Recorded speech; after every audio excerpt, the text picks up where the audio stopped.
신명기는 이스라엘 백성들이 가나안에 들어간 후에 지켜야 할 규례와 법도를 전한 모세의 긴 설교입니다. 1장부터 3장까지는 광야 40년을 회상하는 장면이고 4장부터 설교가 시작되는데, 지난 시간에 나눴던 말씀을 복기해 보면 이스라엘 백성들이 규례와 법도를 지켜 행하면 살 것이요 약속의 땅 가나안에 들어가서 그 땅을 얻게 될 것이다 라는 말씀과 하나님의 규례와 법도를 지켜 행하는 것이야말로 최고의 지혜요 최고의 지식이라는 내용이었습니다. 오늘 본문부터 실질적인 규례와 법도가 그렇게 시작이 되는데요. 모세는 첫 번째 규례로 어떤 것을 명령하고 있는지 살펴보도록 하겠습니다. 역사는 전쟁을 빼고 말할 수 없는 뺏고 빼앗기는 전쟁의 연속입니다. 전쟁 후에는 승리한 국가와 패배한 국가가 이렇게 나뉘게 되고 그 두 국가 간의 조약이 체결되는데 전문 용어로 어려운 말로 종주권 조약이라고 합니다. 어렵죠? 승리한 국가는 종주국이 되고요. 그리고 패배한 국가는 피종주국, 쉬운 말로 속국이라고 하는데, 종주국과 속국이 서로 간에 약속을 하는데 어쩔 수 없이 속국이 더 많은 의무를 이행하는 불평등 조약이 이루어집니다. 속국은 종주국에게 조공을 바칠 것과 그리고 이 종주국 외에 다른 어떤 나라와도 조약을 맺지 않을 것, 그리고 이렇게 종주국에게 충성을 맹세하고 모든 것을 이 약속을 이행할 것을 약속한 후에 서약합니다. 이에 대한 종주국의 대가는 속국이 다른 나라로부터 침략을 받을 때에 지원해 줄 것과 그리고 보호해 주는 것을 약속합니다. 만약 이 속국이 약소국이 조공을 바치지 않거나 다른 나라와 조약을 맺는다고 하면 종주국도 가만히 있지 않을 것입니다. 이스라엘이 시내산에서 하나님과 언약을 맺었습니다. 모세가 하나님께 받아든 그 말씀과 율례를 백성들에게 전하자, 이게 이제 출애굽 24장에 나오는 얘기들인데요. 백성들이 한 목소리로 하나님께서 하신 모든 것을 지켜 행하겠다라고 응답했습니다. 그리고 번제와 화목제를 드리고 피를 뿌리면서 언약을 맺었습니다. 이스라엘이 하나님께 한 약속은 하나님의 모든 말씀과 율례를 지켜 행하겠습니다 이고, 그에 대해 하나님은 너희가 내 말을 잘 듣고 행하면 내 백성이 될 것이다, 내가 너희들 모든 것들을 채울 것이다 라고 말씀하십니다. 마치 속국이 종주국에게 충성을, 종주국은 속국을 보호하겠다라는 조약처럼 하나님과 이스라엘 백성 사이에도 이렇게 비슷한 언약이 체결되었습니다. 종주국의 주도권이 있듯이 하나님과 이스라엘 관계에서도 주도권이 여호와 하나님께 있으면 당연한 일입니다. 만약 이스라엘이 언약을 지키지 않는다면 주도권을 주신 하나님이 그들을 돌보지 않는다거나 내쫓는다 해도 할 말이 없습니다. 마치 속국이 종주국에게 의무를 다하지 못해 어떠한 불이익을 당해도 당연한 것처럼 말입니다. 4장 10절부터 14절 말씀을 보시면 모세가 십계명을 받았을 때의 이야기를 모세가 5절에 걸쳐서 자세하게 이야기하고 있는데, 앞으로 전하는 이 하나님의 규례와 법도는 바로 시내산의 언약임을 상기시키는 것으로 너희는 나와 언약을 맺은 언약 백성이다 라고 말하고 있는 것입니다. 나라와 나라 간의 전쟁에서 맺는 조약은 약소국이 손해가 많습니다. 엄청난 조공을 바쳐야 하고 종주국의 눈에 거슬리는 짓은 해서는 안 됩니다.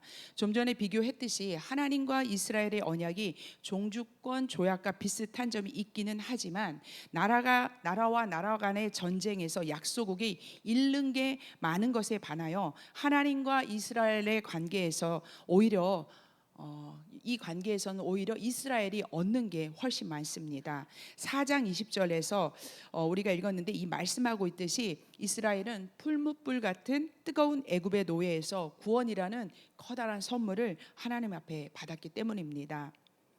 고대 근동 당시는 전쟁이 자주 일어났기 때문에 속국이 종주국에게 어떠한 의무를 다해야 하는지 잘 알고 있었기에 이스라엘은 여호와 하나님과 이 시내산에서 맺은 이 언약의 의미도 그들은 알고 있었을 것입니다.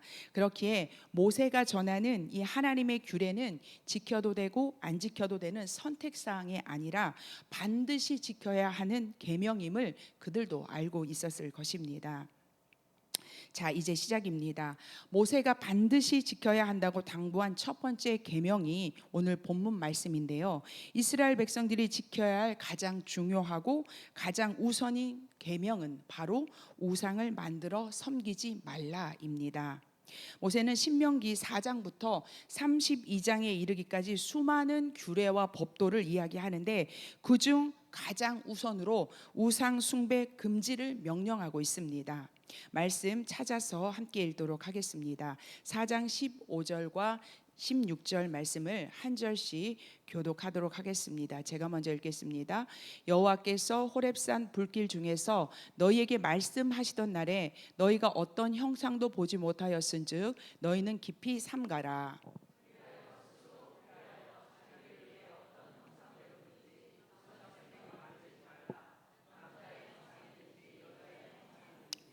아멘. 우리는 하나님 외에 다른 것을 섬기는 것이 우상 숭배라는 것을 잘 알고 있습니다. 하나님은 어떤 형상으로든 우상을 만들지 말라라고 명령하셨는데요. 24절에는 여호와는 소멸하는 불이요 질투하시는 하나님이시다라는 강렬한 단어를 사용해서 우상 숭배를 향한 하나님의 분노가 얼마나 큰 것인지 보여주고 있습니다. 인간의 죄에 대해서 오래 참으시는 하나님이시지만 우상 숭배는 불로 태워서 소멸하게 할 만큼 강력하게 대응하시겠다라는 진노가 느껴집니다. 우리가 다 읽지는 않았지만 이제 성경 한번 보시겠습니다. 4장 16절부터요 19절을 이렇게 쓱 한번 보시기 바랍니다. 이렇게 보면 반복되는 단어가 하나 눈에 들어오지 않습니까? 무엇일까요? 형상입니다.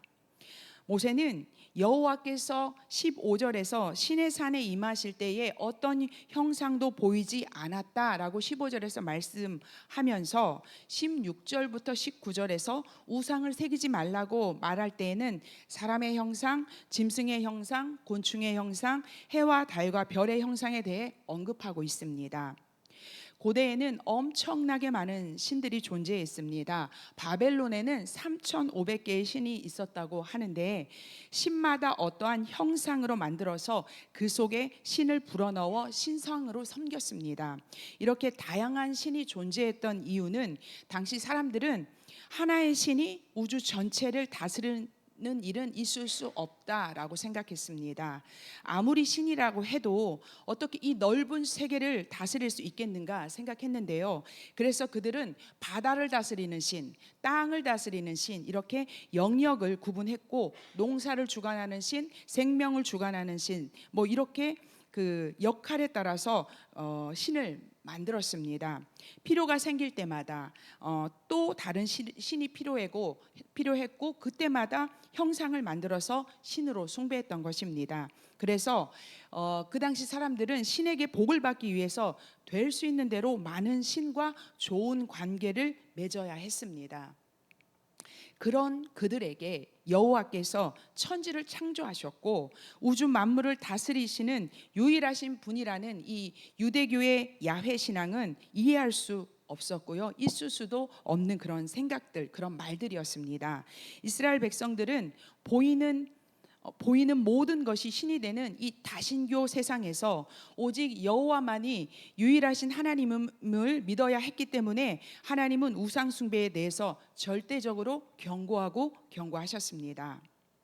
우리는 신이라면 전지전능해야 하고 그리고 모든 곳에 편재해야 된다라고 우리는 신을 그렇게 생각하지만 고대 사람들이 생각할 수 없었던 신의 능력이 바로 전지전능이고 무소부재였습니다.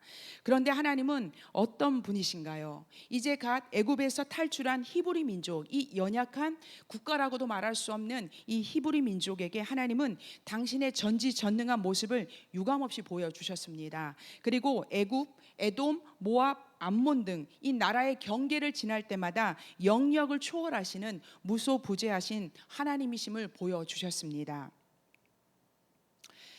15절에서요, 하나님께서 어떤 형상으로 나타나지 않으셨다라는 말씀이 있는데, 이 말은 하나님은 어떤 형상으로도 담아놓을 수 없다라는 말입니다.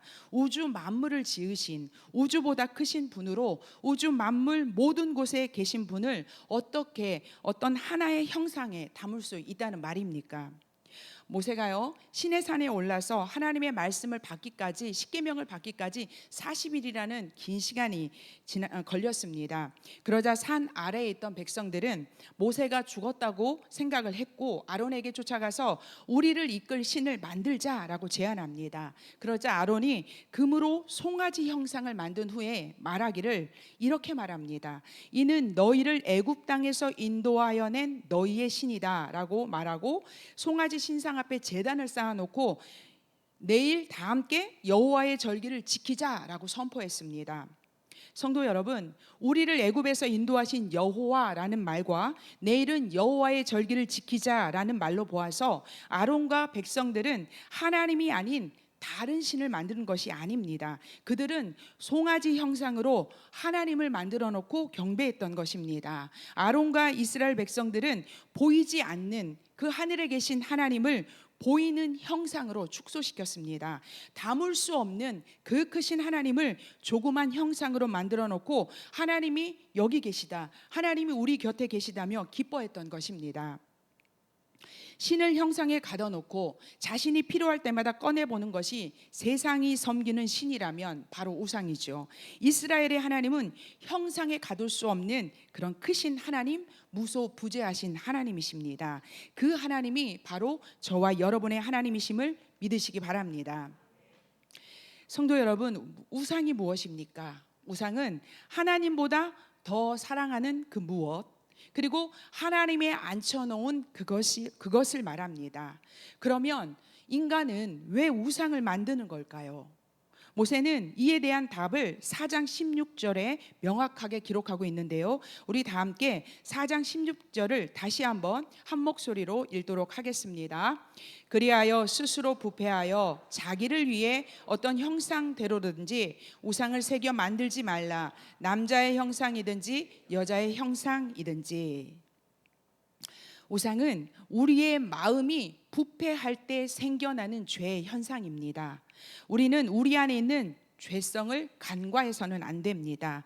우리 스스로를 이만하면 착하고 선하고 의롭다라고 생각할지 모르지만 우리는 언제라도 죄를 지을 수 있는 죄성을 폭탄처럼 안고 살아가는 사람들임을 잊지 마시기 바랍니다.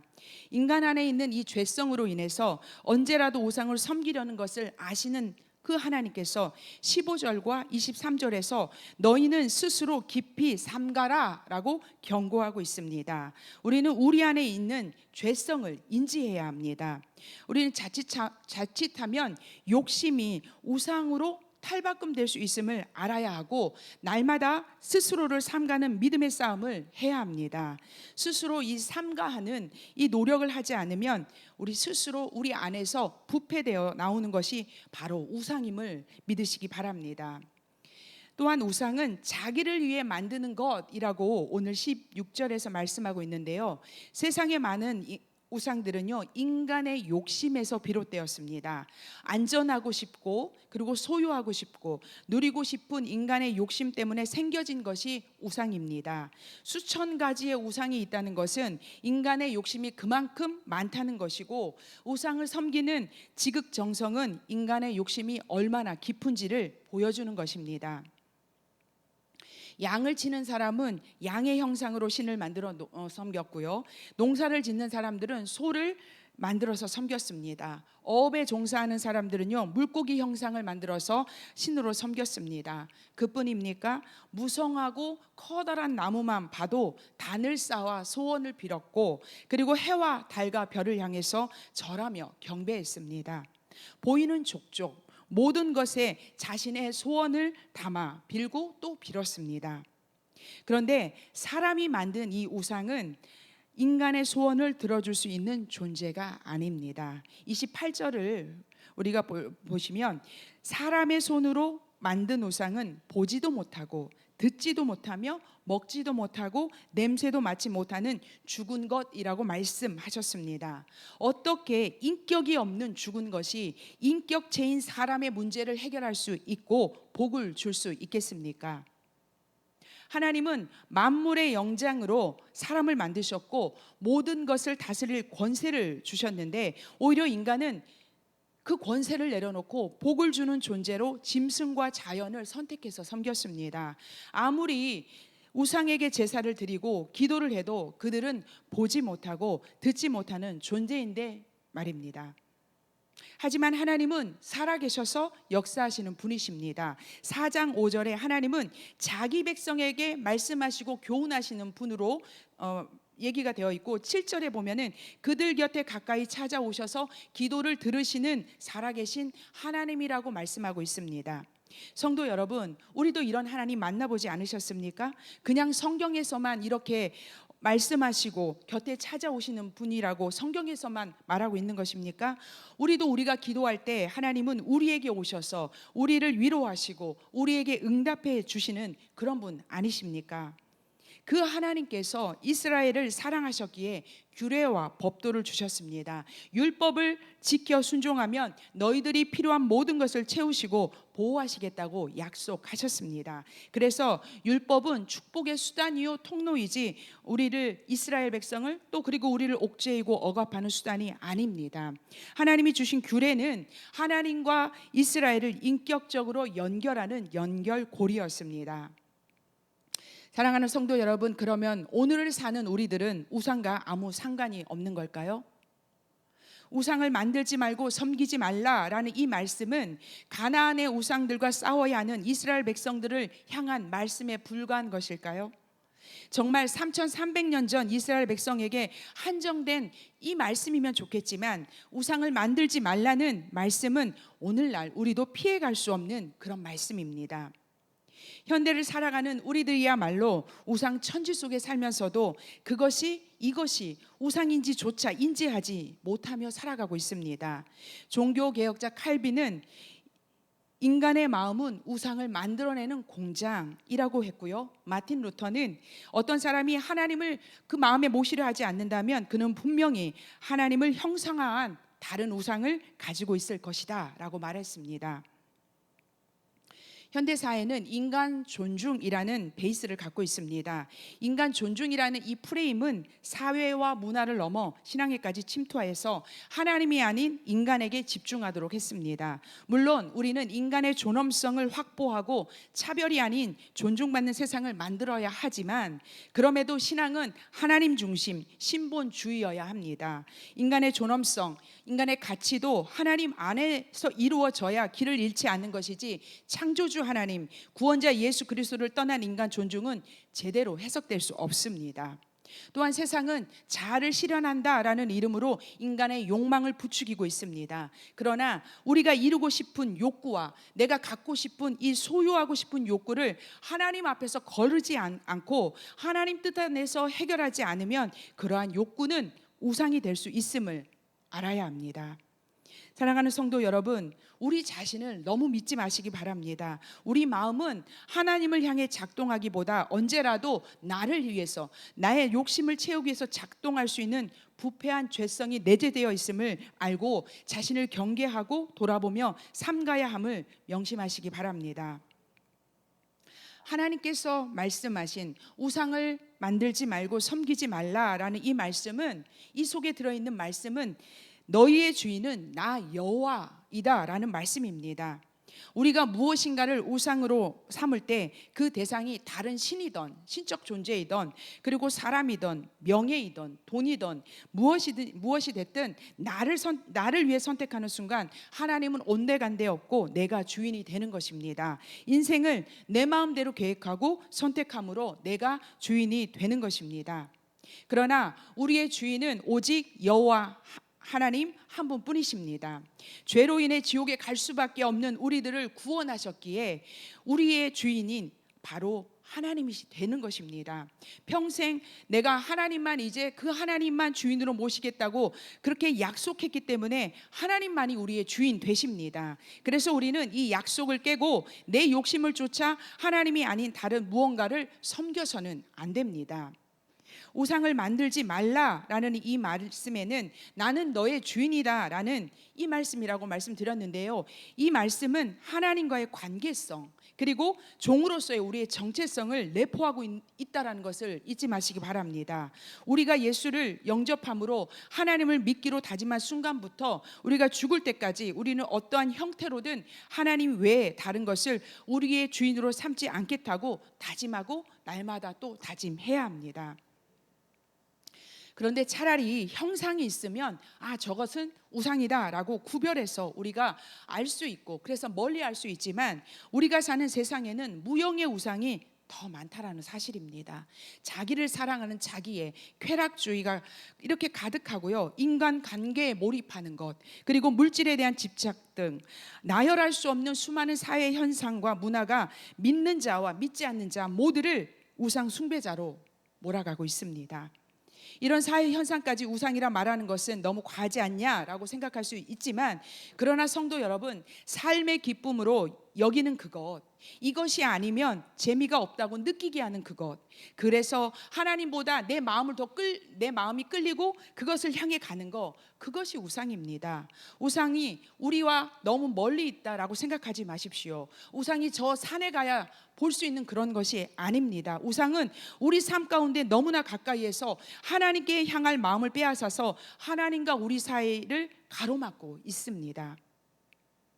주일 예배 드리기 위해서는 토요일 밤 일찍 자야 하는데 새벽 2시, 3시까지 영화 보고 드라마 보고 게임하느라 정작 하나님께 예배 드리는 그 일을 소홀하게 된다면, 예배에 지각하고 예배에 나와서 집중하지 못하고 졸고 있고 마음이 흐트러진다면 그 순간 우리는 우상에 빠져 있는 것입니다.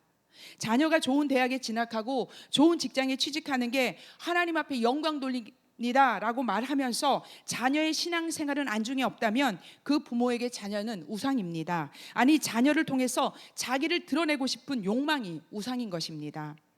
성도 여러분, 고대에는 형상을 띤 우상 숭배가 문화였고 종교였기에 모세를 비롯한 수많은 선지자들이 보이는 우상 숭배에 대해 엄중히 경고했지만 오늘날 우리에게 우상은 어떤 형상으로 다가오지 않습니다.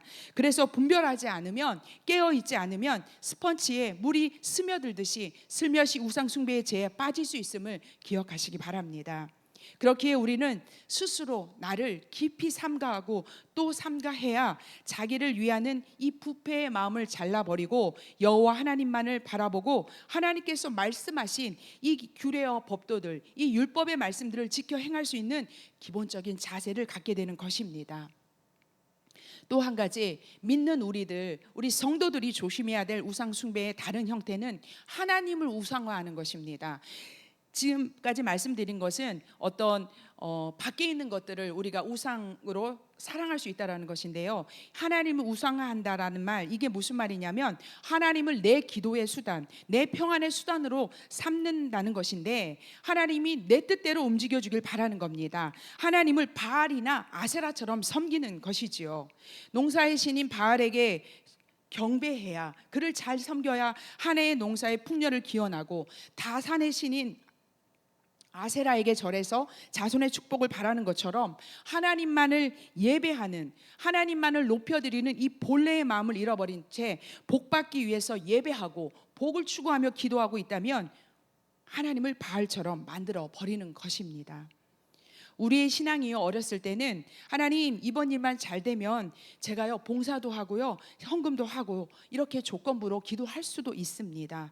그러나 5년이 지나고 10년이 지나도 여전히 우리가 이런 기도에 머물러 있다면 하나님을 요술 램프의 진이로 만들어 버리는 것입니다. 하나님은 보상을 대가로 우리와 딜하시는 분이 아니십니다. 하나님을 내 뜻대로 움직이려는 것은 내가 주인이 되고 하나님을 신분꾼으로 부리는 것입니다. 하나님을 도구 삼는 것, 하나님을 내 마음대로 움직이려는 것, 이것이 하나님을 우상화하려는 것입니다. 주일 우리는 담임 목사님을 통해서 광야는 하나님이 허락하신 결핍의 시간이라는 말씀을 들었습니다. 이 결핍의 시간을 하나님으로 채우면 믿음이고 신앙이지만, 결핍을 내 힘으로, 내 욕심으로 채우려고 한다면 그것은 우상이 될 수 있음을 기억하시기 바랍니다. 욕심은 우리로 하나님이 아닌 다른 것을 추구하게 하고, 욕심은 하나님을 우상화시켜 버릴 수 있음을 경계해야 합니다. 사랑하는 성산교회 성도 여러분, 우상을 숭배하는 자나 하나님을 섬기는 자 모두 엎드려 기도하고 경배합니다. 하지만 우상 숭배는 내 욕심을 위해 엎드리지만, 신앙은 나를 비우기 위해서 엎드린다라는 큰 차이가 있습니다. 우리가 하나님 앞에 엎드리지 않으면 우리 안에 있는 자기를 위하는, 나를 위하는 부패한 죄성이 드러나게 됩니다. 자기를 위하는 이 마음을 잘라버림으로 우상의 싹을 잘라버리십시오. 그리고 말씀에 순종하여서 하나님만이 나의 주인이십니다 라고 고백하며 믿음의 길을 걸어가시는 우리 모두 되시기를 예수님의 이름으로 축복합니다.